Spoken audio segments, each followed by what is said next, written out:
अहमदाबाद विमान दुर्घटनेचा 15 पानी अहवाल समोर आलाय। टेक ऑफ नंतर दोन्ही इंजिन फेल झाल्याने दुर्घटना घडल्याचं समोर येत आहे। उड्डाणावेळी इंधन इंजिनापर्यंत पोहोचलंच नसल्याचं या अहवालात नमूद करण्यात आलंय।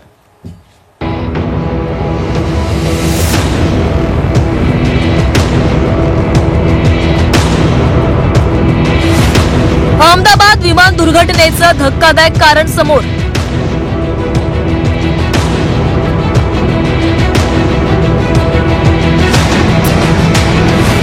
विमानाचे दोन्ही इंजिन बंद झाल्याने अपघात।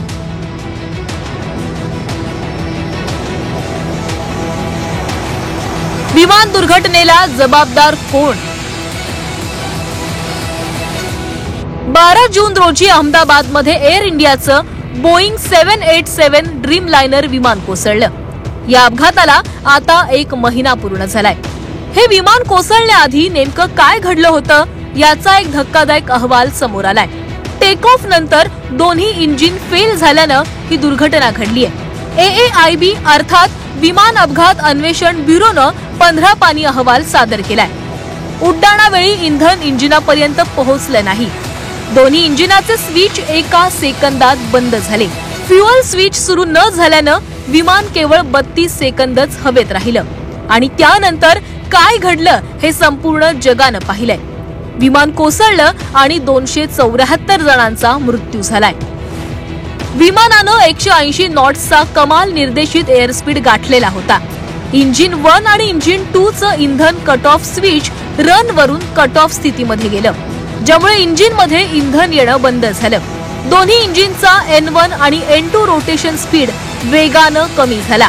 इंजिन रिलाइट करण्याचा प्रयत्न करण्यात आला, मात्र तो प्रयत्न अयशस्वी ठरला। उड्डाणावेळी इंधन इंजिनापर्यंत पोहोचलं नाही। दोन्ही इंजिनाचे स्विच एका सेकंदात बंद झाले। उड्डाणानंतर काही सेकंदातच दोन्ही इंजिनचा इंधन पुरवठा ठप्प झाला। फ्युएल स्विच सुरू न झाल्यानं विमानाचा अपघात झाला।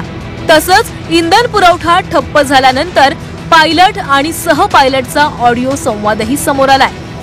दोन्ही इंजिन एका वेळेला बंद होऊ शकत नाहीत, कारण का दोघांचे फ्युएल पंप वेगळे आहेत, दोघांचं कनेक्शन वेगवेगळ्या फ्युएल त्याला सप्लाय जातो।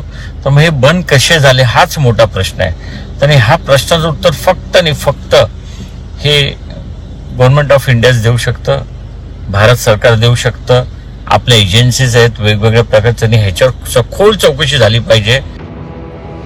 विमानाला होणारा इंधन पुरवठा बंद झाल्यानंतर विमानाचे पायलट सुमित सबरवाल आणि को पायलट क्लाइव्ह सुंदर यांच्यामध्ये नेमका काय संवाद झाला हे देखील समोर आलेलं आहे। तुम्ही इंजिन फ्युएल का बंद केलं असा सवाल सुमित सबरवाल यांनी विचारला, तर त्यावर मी काही केलं नाही असं क्लाइव्ह कुंदर यांनी सांगितलं।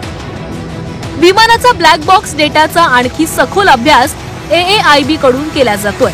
हा प्राथमिक अहवाल असून नेमकं कारण काय हे लवकरच कळेल असं केंद्रीय नागरी विमान वाहतूक राज्यमंत्री मुरलीधर मोहोळ यांनी सांगितलंय। AIBचं हेच म्हणणं आहे की हा अंतिम रिपोर्ट नाहीये, अजून खूप काही त्याच्यामध्ये चौकशी बाकी आहे।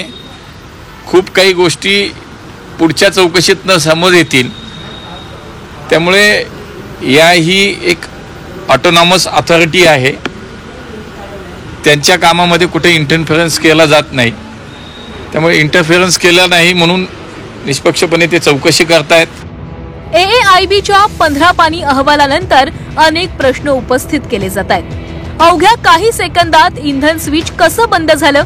ही दुर्घटना मानवी चूक की तांत्रिक बिघाड असा सवाल या निमित्तानं उपस्थित केला जातोय। उर्वशी खोना, झी 24 तास।